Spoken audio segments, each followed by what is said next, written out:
Let's open this up for the big debate at this point in time. Joining us from Bengaluru is Akshay Heblikar, wildlife expert and environmentalist. We are also joined by retired PWD officer Thiruvana from Chennai. Also joining us on the broadcast is noted environmentalist Jeevananda Reddy from our Hyderabad studios. If I could get started with you, Akshay, at this point in time.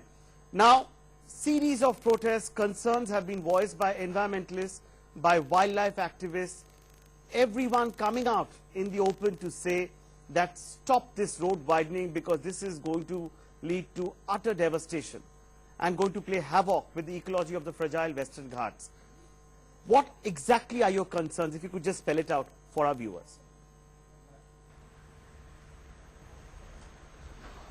Well, first of all, you have yourself, clearly mentioned that how much of the biodiversity that is going to be affected, disturbed and destroyed. And this is one of the hotspots, and especially the stretch between Belgaum and Goa, which is at the crest of the Western Ghats. And this is where we find a lot of endangered species.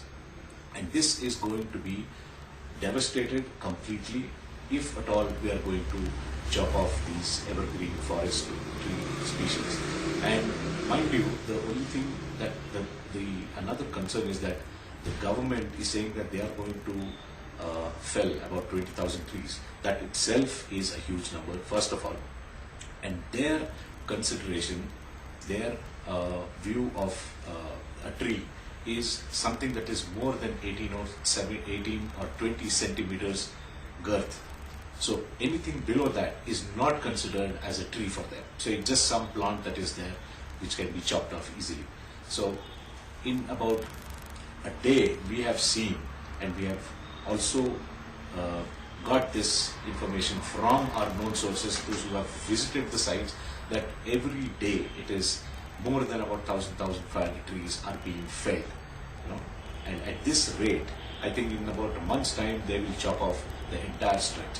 So the problem here is not just about chopping off the trees, but then what kind of So Akshay, would you then say that this project, when this project was sanctioned, Akshay, as someone who's been a part of this protest, who's been raising his voice very, very loud and clear against this road widening project, Akshay, along with other environmentalists and activists, do you feel that the government failed to look at these concerns, address these concerns, or was it done with some other motive in mind? Was it only development which was playing, and infrastructure, boosting of infrastructure which was playing on the minds of the government when they decided to overlook all other concerns?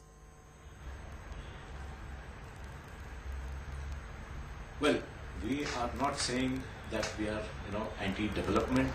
We are not saying that there should be no roads. There is a road already, which is connecting Belgaum and Goa. Why is there a need for a 4-lane or a 6-lane? That is our concern. When there is no such huge traffic that is plying in between these two places, that is one thing. The other thing is, what kind of development are we looking at? Can we sustain this? We are unable to sustain any kind of growth and development that we are looking at, or that we have already taken up.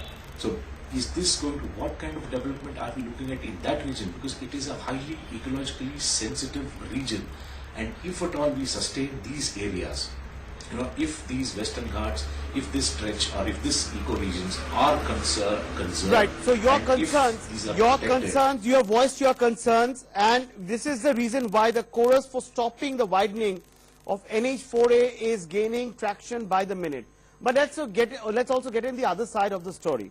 Let me bring in Mr. Thiruvana from Chennai at this point in time.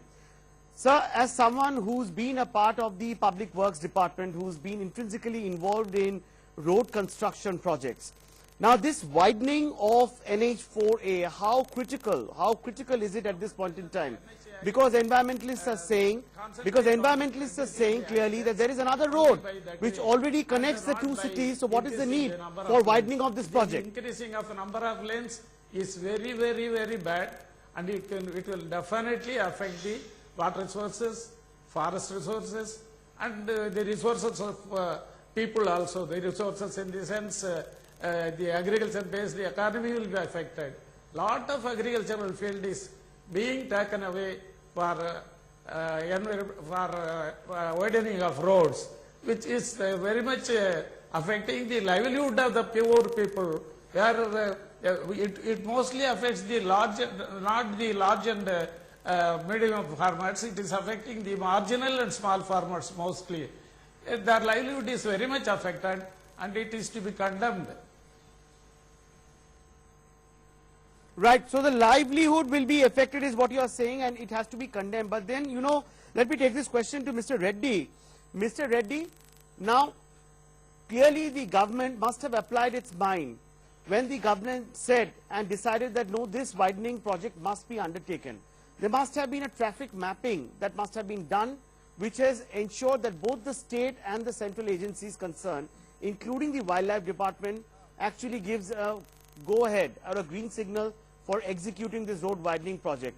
Now, when the government has conducted a feasibility study, when a traffic movement chart has been mapped vis-a-vis how the load is going to increase in the days to come, you know, and when the government is talking about afforestation, that, you know, trees which will be felled for widening of the project, you know, will also be replanted, so there will be a compensatory factor also. With all these promises being made by the government, with the studies that the government has put in behind this project, why is the apprehension still running topmost in the minds of environmentalists? Because when you these government agencies conducting the feasibility studies, all these things, according to the government needs, they prepare the reports, not the reality. For example, we are talking about the widening of the road in a thick forest. What happens? You are clearing the road to the sky. That means this is the belt where it protects the heavy rainfall periods. Now, if once you widen this open area, automatically the rainfall comes down. I will give you an example of Santa Cruz Airport. There used to be a small hillock in the runoff, in runway for the international airport in 70s. I have seen practically, and we plotted the rainfall data. Then we found 300 millimeters have come down when compared to Colaba and Santa Cruz rainfall periods. So the same will happen here. This affects the whole area's rainfall pattern and the river water flows, and then in consequence all water needs. This is the major issue. I don't think the government has spent even 1 second for such a issue, because this new road, widening road, will help them for illegal activities mainly.